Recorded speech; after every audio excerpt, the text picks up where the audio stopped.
আজি যে আপোনালোকে মিটিংখন দিলে কি উপলক্ষে মিটিংখন দিলে? হয়, আজি আমাক হয়তো আজি আমাৰ বৃহত্তম অঞ্চলৰ আলিম সমাজে আমাক মাতিছিল। আজি আমি আহিলোঁ, আহি ইয়াত চালোঁ, যিখিনি চালোঁ বহুত ধুনীয়া হয়তো প্ৰগ্ৰাম এটা লৈছে হাতত। তাৰ ভিতৰত হয়তো বহুত ধৰণৰ সমাজৰ কিছুমান মানে কুকাৰ্যকলাপ, মদ ভাং জোৱা, বাল্য বিবাহ সম্পৰ্কে বহুত আলাপ আলোচনা কৰি এটা সমিতি গঠন কৰিলে, যাতে সমাজত আলিম সমাজে যাতে সমাজত মানে ভাল এটা পদক্ষেপ লৈ যাব পাৰে, সেইখিনি আমি চালোঁ।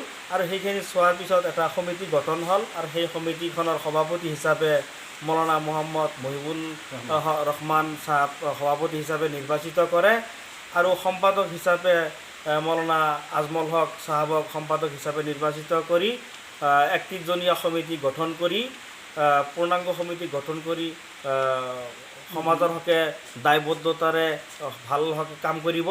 আৰু সেই আহাৰ বতৰা আমি নথৈ আনন্দিত হৈছোঁ। গতিকে আগলৈ আলিম সমাজে আগুৱাই যায় সমাজৰ হকে সুস্থ এটা পৰিৱেশ গঢ়ি তোলাৰ আহ্বান জনাইছোঁ।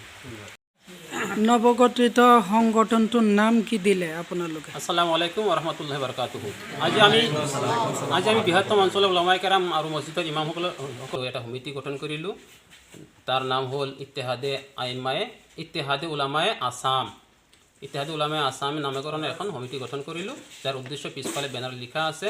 আমাৰ সমাজত কিছুমান অমানৱীয় আৰু অসামাজিক কাৰ্যকলাপ হৈ আছে, তাৰ পৰা আমাৰ সমাজখন কেনেকৈ মুক্ত হ'ব, সেই কাৰণে আমাৰ ওলামাইখন একগোট হৈছে আৰু ঐক্যবদ্ধ দায়বদ্ধ হৈছে। আমি সকলোৱে মিলি আমাৰ সমাজখন কেনেকৈ আগুৱাই লৈ যাম, তাৰ কাৰণে আমাৰ ওলামায়ে কেৰামখানি যথেষ্ট আগ্ৰহ হৈ আজি এখন সমিতি গঠন কৰিলে। আমাৰ সমাজত শিক্ষাৰ কমি আছে, শিক্ষাৰ ক্ষেত্ৰত আজি আমি আগুৱাই যাব নোৱাৰোঁ, তাৰ কাৰণে আমাৰ শিক্ষা নাই। আৰু আমি দেখিছোঁ জীৱনৰ যিকোনো কামতে যদি আপুনি ছাকচেছ হ'ব বিচাৰে, তাৰ প্ৰথম ষ্টেজটি হ'ল শিক্ষা। শিক্ষাবিহীন আমি কোনো কামেই কৰিব নোৱাৰোঁ।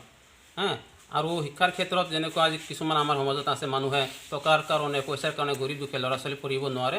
আমাৰ ওলামায়ে কেৰামে যদি মাহে 100কৈ টকা জমা কৰে, তেনেহ'লে 100জন আলিম ওলামা জল্দি 100কৈ টকা 10,000 টকা হ'ব, আৰু বছৰে 1,20,000 টকা হ'ব। আমি যাতে সেই গৰীব দুখীয়া ল'ৰা ছোৱালীক 5,000 টকা দি ক'ব পাৰোঁ, ইকৰা তুমি পঢ়া গৈ।